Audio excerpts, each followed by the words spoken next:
Document Classifier by Joe Paul. If you are unorganized like me, then the chances are you have thousands of documents laying all over the place and you have no idea which each one is. This can be a nightmare. Let's say you're searching for a particular document. Now, if you're unorganized and have thousands of documents laying all over the place, and you haven't named any of them properly, then this can end up being a huge task. It's going to be too much work to open each document out and try to find the one you're looking for.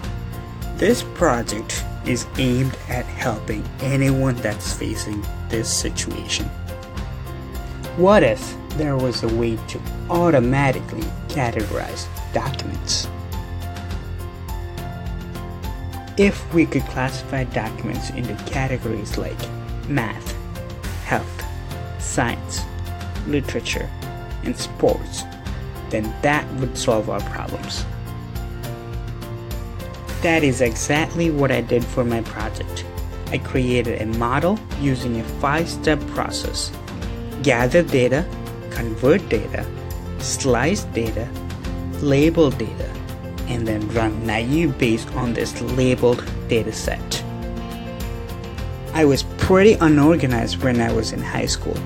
All the documents and papers that I had written in high school were all over the place. So I thought that would be the perfect collection for my data set. So I gathered the data that was spread across multiple computers and ended up with a total of 114 Word documents. I couldn't use the Word document for my model. I had to rip out all the formatting data for Word and get it into a plain text format. So I opened up each Word document, copied the main content, and pasted it into a text file. The model that I was going to use was the N most frequent words model. For this, I wrote a Python script that would take in a text document as an input and output the 10 most frequent words that are greater than 3 characters long. The greater than 3 characters long limit ensured that words like I, you, and me are ignored. But I still ended up with words like this, that, and they in my output.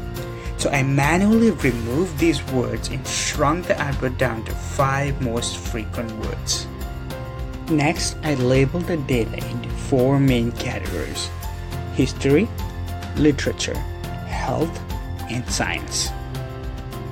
Once this was done, I had pretty much converted a Word document into a labeled dataset where the first 5 attributes represented the 5 most frequent words in the document, and the last attribute represented the class.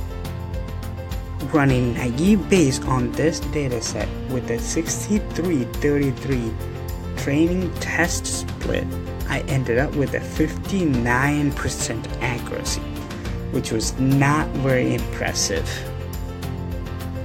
I wasn't ready to give up, so I looked into other models for classifying documents.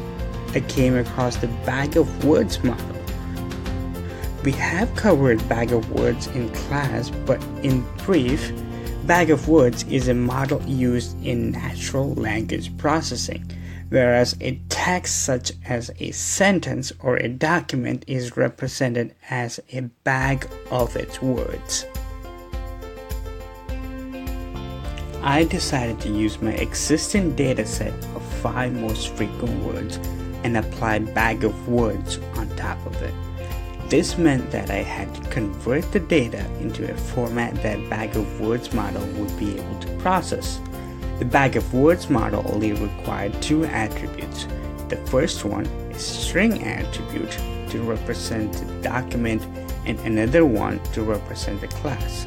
So I took my existing dataset, which had 6 attributes, first 5 for the 5 most frequent words and the last one for the class, and I manually removed the commas in between the first 5 attributes and put quotes around it to get it into a 2 attribute format that Bag of Words liked.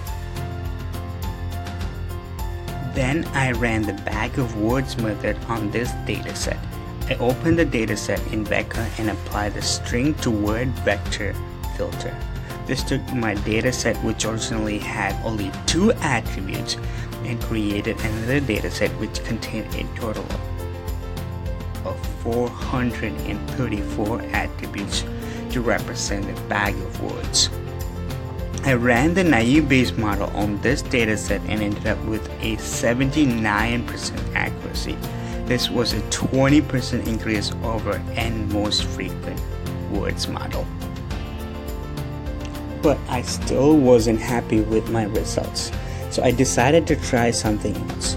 Instead of using the 5 most frequent words to represent the document, I decided to use the whole document to represent the document.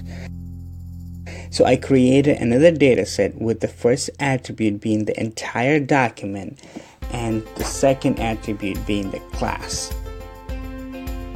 I ran the bag of words model again, and this time my total number of attributes jumped from 2 to 2,842. However, I still only ended up with 80% accuracy, which was only 1% greater than the previous experiment. So I decided to give it one more try, and this time I used Vector's rainbow stop words handler on top of the string to word vector filter. The stop words handler removed words that are considered as noises from the dataset. So words like I, you, me, this, that, and they were all removed. This time I ended up with a total of 4,345 attributes, and my accuracy went up to 90%, which was 31% higher than my initial accuracy with N most frequent words model. So I was pretty happy with the results. So in summary, I learned that using the bag of words method is much more effective than N most frequent words. The key takeaway is that if there are people out there that are pretty unorganized, they could potentially use the model I created to classify their documents. Thank you.